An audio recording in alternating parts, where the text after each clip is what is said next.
Good evening, I'm Beryl, and this is Accompong News. 55 bridges, 30 months, built across Jamaica with the majority going to the 5 western parishes hardest hit by Hurricane Melissa.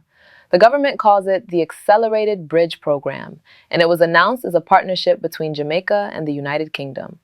Tonight, we look at the part that was not said out loud. The bridges are being supplied and built by 2 firms, Acrow and Lagan, and the financing comes from UK Export Finance. The word used at the signing was partnership. The British High Commissioner called it building bridges between 2 countries. The finance minister said the people of Jamaica would be happy when they heard the news. What was not said in those remarks is a single word: loan. UK Export Finance is not an aid agency. It is the United Kingdom's export credit agency.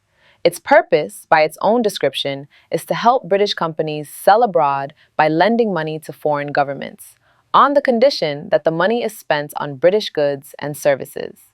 The arrangement was signed through Jamaica's Ministry of Finance under a government-to-government framework. So this is borrowing. Jamaica is taking on debt guaranteed by the British government to pay British companies to build these bridges. The finance minister has put the cost at approximately 100 million United States dollars. What has not been made public is the rest: the interest rate, the repayment period, the total cost of the Jamaican taxpayer once interest is paid. Under the international rules these agencies follow, those terms exist. They are set. They have simply not been shared with the public. One more detail.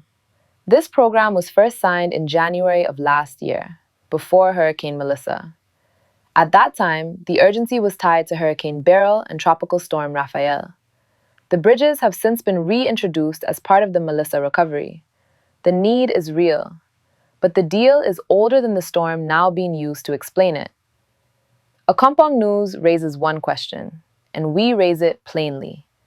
The western parishes carrying most of these bridges include the interior, the maroon lands held under treaty. We ask, on the record, was there any consultation with Maroon Authority on infrastructure planned for or near treaty land? We have no allegation to make. We have a question that has not yet been answered. The bridges will be welcome. Communities cut off by the storm need them. But a bridge built on borrowed money is still owed for, and the people repaying it are entitled to know the terms. The news is the news. I'm Beryl. Good night.